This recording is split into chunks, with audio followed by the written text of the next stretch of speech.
What we're looking at here is the crew's tacking technique. Now, we're setting up at the moment so that as the crew crosses the boat, they're getting out to the new side and they're getting to a position of hiking really quickly. The whole purpose of the tack is to get the boat through the eye of the wind and accelerated on the new tack as quickly as possible. I'm going to repeat that, is to get it accelerated as quickly as possible. In doing it, it is just basic skill work. So what we're going to do is we're going to break these skills down into 3 different components so that you can learn the technique correctly each time.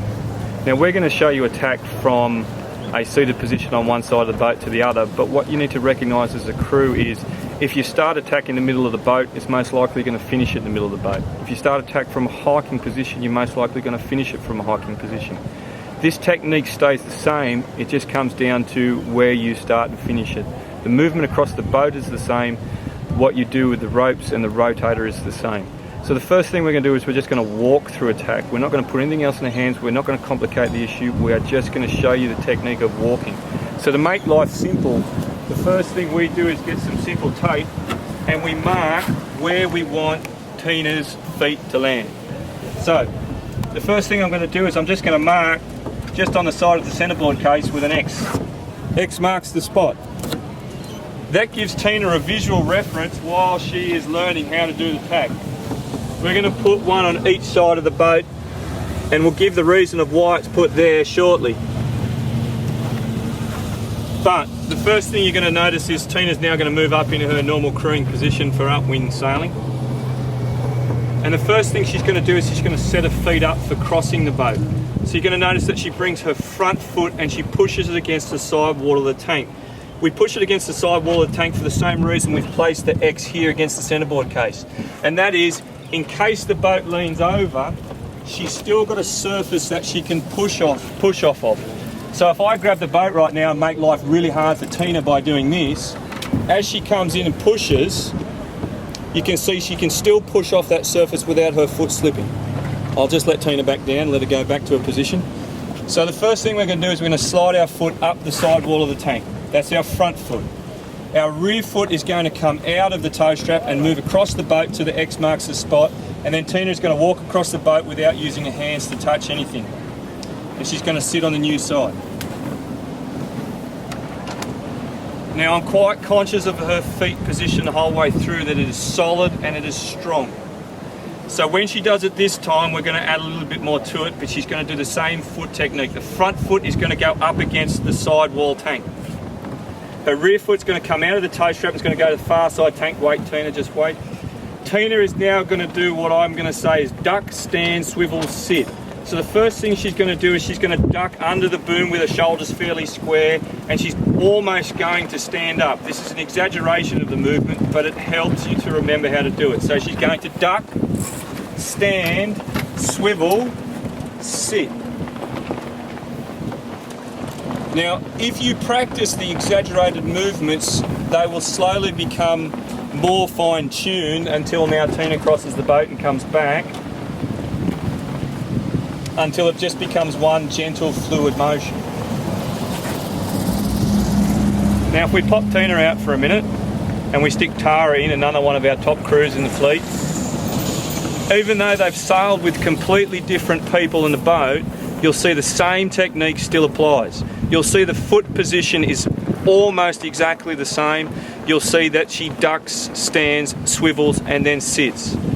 It's important that you come through and duck that boom first. So here goes Tara just with the walking technique. You see she's still landing on the same X and coming across. And then when she goes back, you'll see the same thing. And there it is in the new position. So it's get the footwork right, get the technique right first. And I can't say this enough, practice it over and over and over and over and over. And do it 200 times before you pick up any rope and put it in your hand.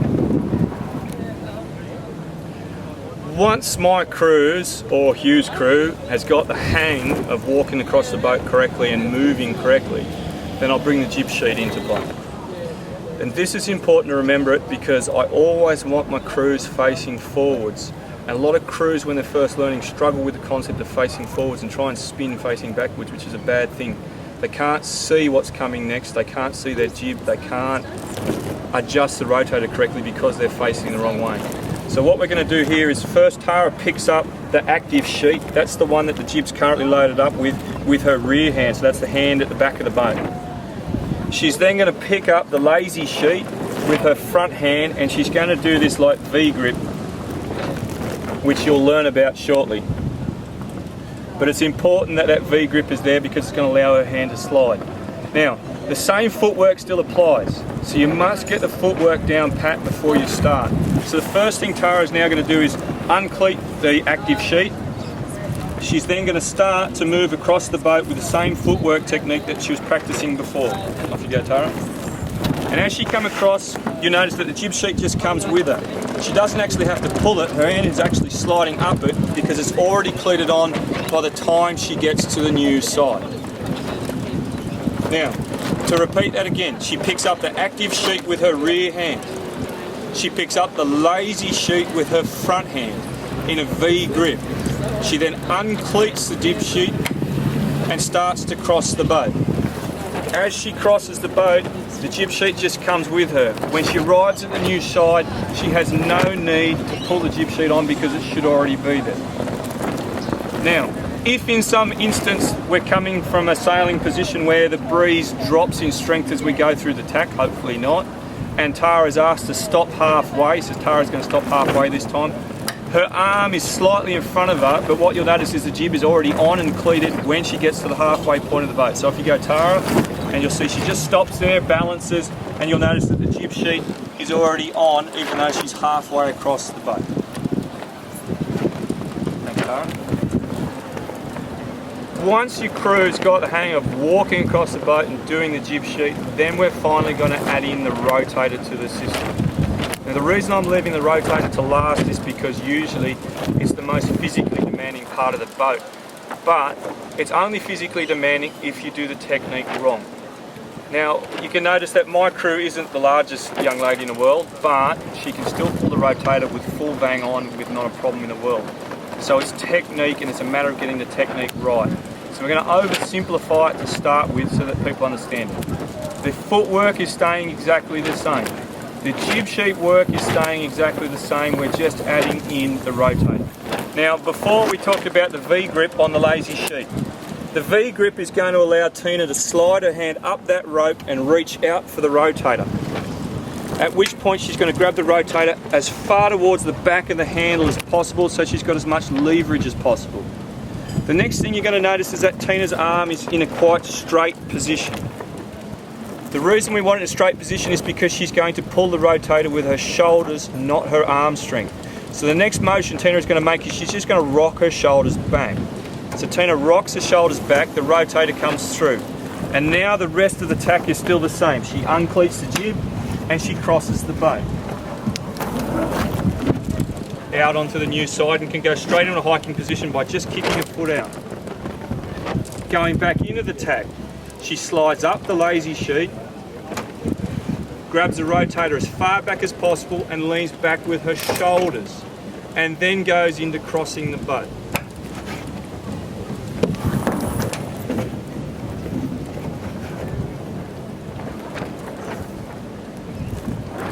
Alright, I'm just going to pop Tina out for a minute. We've got Tara back in the boat now, just so that you can see another top level crew does it exactly the same way. Except this time we're now going to take it to the slightly more advanced level. In the previous one where I showed you, we are reaching in, pulling the rotator and then crossing the boat. As your skills improve, you can meld these two techniques into one. So what we're now looking for is the way that Tara moves across the boat and does the rotator just as she comes off the side. It is much easier to get the rotator before the boat goes into attack than it is to get it afterwards. So the priority is to get it early, which is why we were showing you before, reach in, pull the rotator and then tack. Now we're just going to show you the top level way of doing it, which just speeds things up a fraction. So Tara's now reaching in still pulling early but crossing the boat.